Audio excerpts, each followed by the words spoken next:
Spider-Man has been around since the 1960s, but while he has a classic lineup of skilled and amazing supervillains, it doesn't mean that there isn't always some room for some new ones to emerge to terrorize and cause grief to Peter Parker and his fellow Spider heroes even more. Today we'll be taking a closer look at some of these villains as we count down the top 10 newest Spider-Man villains. All of these Spider-Man villains listed here, by the way, have made their debut within the past 15 years, so get ready to swing on into some new and updated villains. And be sure to stick around till the end of this list where I will have some bonus content coming your way. Alright, let's get counting. Number 10. Mr. Negative. Starting off strong, we have a supervillain who was introduced in 2007 and yet despite being newer to the Spider-Man supervillain roster, has quickly risen in terms of his evil acclaim. Mr. Negative's true identity still remains somewhat of a mystery to us. He was originally a member of a gang in China known for human trafficking. Looking to escape the criminal life, he stole the identity of one of the human cargo who had perished on the journey to the States, Martin Lee, who was setting out to America to join his wife. Martin Lee, and now that's what we think when we think Mr. Negative. He ended up kidnapped by Simon Marshall, who was developing a drug called D-Light, the experimentation of which often led to the death of those who tested it. He forcefully tested it on fake Martin Lee, aka Mr. Negative, and 2 other hostages of his who somehow survived the process. The 3 escaped and as a result of the experimental drug, developed superpowers attached to the Dark Force and Light Force. Martin Lee would become Mr. Negative and the other 2 prisoners, Tyrone Johnson and Tandy Bowen, would become Cloak and Dagger. The effects also caused a split within Mr. Negative's personality, dividing the evil criminal persona of Mr. Negative from the kind and sweet persona of Martin Lee. Mr. Negative has the power to corrupt a person, bringing out the dark side of them with just a touch. He can also imbue weapons with the Dark Force, making them stronger, or increasing their strength, you know, whatever. Anyways, that's it. That's all you gotta know about Mr. Negative apparently. I told you enough, I told you his origins. Number 9. Hippo. I felt we had to include Hippo because a lot of these villains have just a lot of intense and serious elements to them, and they're all terrifying in their own way, but Hippo does a good job of providing some of the lightness to the new Spider-Man villain scene. After all, Spider-Man comics are often known for having some of the most, ridiculous villains? Comical villains? How can we put that? I don't want to insult them. Not to say that hippos aren't terrifying, by the way, because they are. You don't want to mess with a hippo. I know that. I certainly would not mess with a hippo. Still, Mrs. Fluffy Lumpkins, as Hippo was once known when he was a zoo animal, has a pretty comical backstory, being transformed randomly by the High Evolutionary and then setting out to rob banks because he knows no one would hire a semi-human hippo. The life of a supervillain. It's tough when you're part hippo, part human. Number 8. Massacre. Massacre is a pretty meaningful villain when it comes to those of them that reflect the issues of the times as well, though he is a little on the nose when it comes to this. He was caught up in an attack on Wall Street, and while his wife died during the attack, he survived, though shrapnel became lodged in his brain, and this shrapnel affected his feelings, causing him to basically become detached from his own emotions and his own humanity, enabling him to become a sociopathic villain. He set up shooting people at random, but was apprehended and spared by Spider-Man. He then did some time in Ravencroft, basically the Arkham Asylum of Marvel. After getting out of Ravencroft though, he went right back going on a shooting spree. But this time he was able to leverage millions of dollars out of the mass shooting.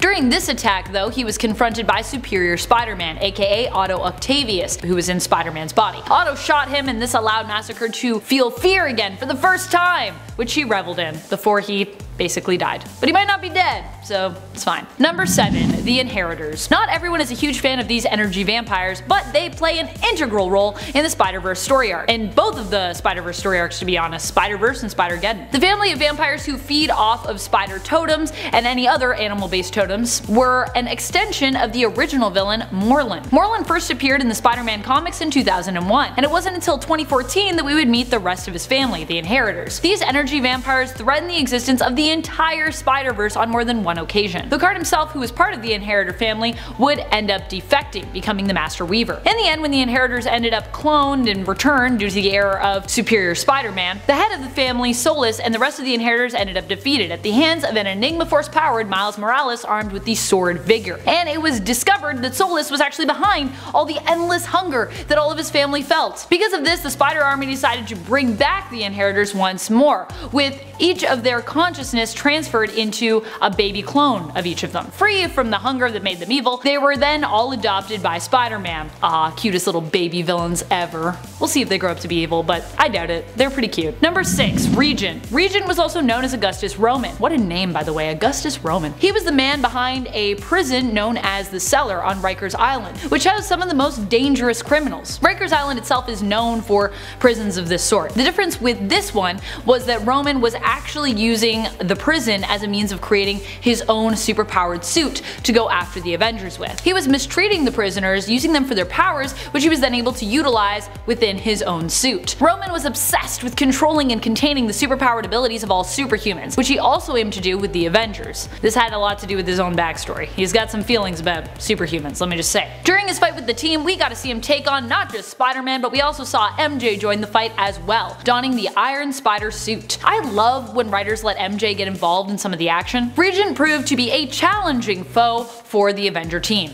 and for Spider-Man, and for MJ, for everyone that was involved. Number 5. Red Goblin. During a fight with Spider-Man in the Amazing Spider-Man Volume 1, issue 798, it was revealed that Norman Osborn was bonded with the Carnage symbiote. Dun dun dun. Very scary stuff, guys, very scary stuff here. Spider-Man, of course, had an appropriate response to this news, and I've got a page from that comic in the links below there for you guys. Red Goblin then proceeded to threaten Spider-Man's loved ones, promising he would kill them, and not even as Green Goblin would with like a fall, but only as the Red Goblin could, unless Peter Parker gave up being Spider-Man. Also, the Red Goblin killing your family and loved ones is like definitely not a good idea. Terrified Parker agreed to the Red Goblin's terms, but of course he double-crossed him, promising at the end of the comic to fight on, not as Spider-Man, but as Peter Parker.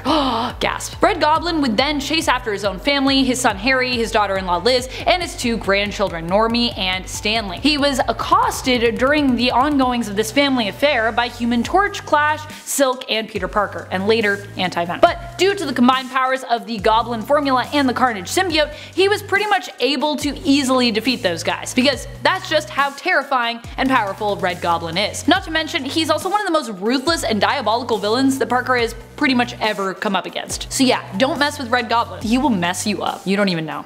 Number 4. Null. Null has been at the center of one of the biggest, most exciting Venom story arcs yet, Donny Cates' Absolute Carnage. This storyline features, in fact, a spectacularly terrifying cast of great big bads, including a resurrected Cletus Cassidy in the Grendel symbiote, evoking an even more psychotic version of the recently deceased Carnage symbiote, Shriek, the Church of the New Darkness, and Doppelganger, an evil version of Spider-Man, basically. Null seeks to gain control over Cletus and be reborn. As such, Dark Carnage, as we now know him, prompted by Null, attempts to reclaim all of the codexes of those who were once bonded with symbiotes. Codexes are basically like a leftover remnant or an imprint of those symbiotes within one's body. Stored within the spine, by the way. Yeah, so you gotta take it out of the spine. Meaning that we see Dark Carnage, as well as a whole bunch of other similarly influenced symbiotes, go on a rampage, devouring spines of beloved heroes, villains, and characters, both alive and dead, left, right, and center, who were once bonded with any symbiote pretty much ever. Yo, if you guys haven't read Absolute Carnage, you need to read at least some of it. Just at least like a tiny bit. Number 3. Kindred. Kindred was hinted at in the comics more than a decade before he made his comic book debut in Amazing Spider-Man Volume 5, Issue 5. He is maybe one of the best villains because he is still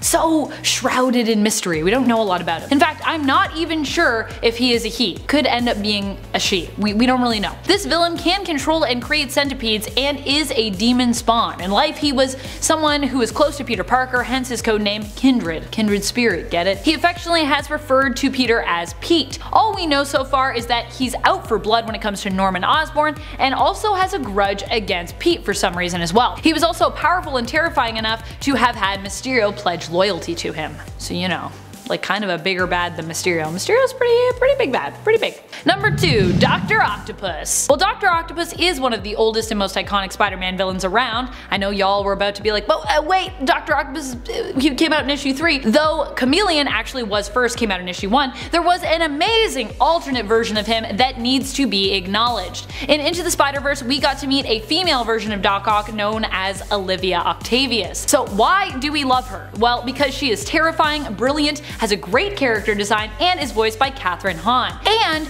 because she was also unexpected. When you're making superhero movies or even writing comics today, it's hard to keep things feeling fresh and unpredictable, and this was honestly something I myself was not expecting when I was watching the movie. I also just love that she has kind of like a Tom Baker's Doctor Who vibe going on with her headband and her scarf. I don't know if that was intentional or not, but I just felt like it was cool. Maybe I'm just imagining things because I love Doctor Who too much. You asked for the newest villains and you got it. Cadaverous first appeared in the 2019 Spider-Man series co-written by J.J. Abrams and his son Henry Abrams. It's an experience. Cadaverous is a combination of technology and organic parts, a human face, and almost human mind, albeit one that seems to struggle to speak properly. Takes him forever to get a sentence out. Make up this huge cybernetic monster. In the first issue we handily see him defeat Peter as Spider-Man and kill MJ, leaving their son Ben to grow up moody and without his mom, and sort of without his dad, who abandoned him. He's got a hook hand, you know, life is hard. It now seems that Cadaverous has a villainous plot, and that young Ben and possibly his absentee hook-handed father Peter will have to work together to unravel and eventually stop said plot. Oh yeah, and he's also got an army of robots. Thank you so much for watching Nerd Squad. Who is your favorite Spider-Man villain? Are there any new villains that you've become super attached to and you just need to know more about? Let us know in the comments below. And speaking of comments, it's time to turn to some comments from one of our latest videos, Top 10 Scary Sabretooth Facts You Need to Know. Chad Smith comments, love the irony of wearing a peachy belly shirt while discussing the horrors of Sabretooth. Good point there. I mean, at the end of the day, Sabretooth seems to be pretty good at handling all of the trauma himself, so despite all of the horrific facts, I feel like he would be fine with me wearing like a peachy crop top. I hope so anyways. I do not want to mess with Sabretooth. I don't have the power set to take him. I'm not quite strong enough, nor do I have the healing factor. Ronald Marcano suggests maybe Sabretooth needs medication. So Sabretooth does think of Wolverine like family. I like inverted Sabretooth. He was like Wolverine, but with more baggage. I agree there. I also really enjoyed inverted Sabretooth. Sad to see him go, but you know, he had a long, good run. And as a matter of fact, there are tons of alternate realities where Wolverine and Sabretooth are actually related. Wolverine has been, I believe, Sabretooth's son and his dad before, and he was also his half-brother in Wolverine Origins, obviously, as we all know. And that's all the time we have for comments today. Be sure to comment, subscribe, like, ring the bell, do all the things. This has been Top 10 Nerd, and I'm your host Amanda McKnight, reminding you, as always, to stay nerdy, YouTube.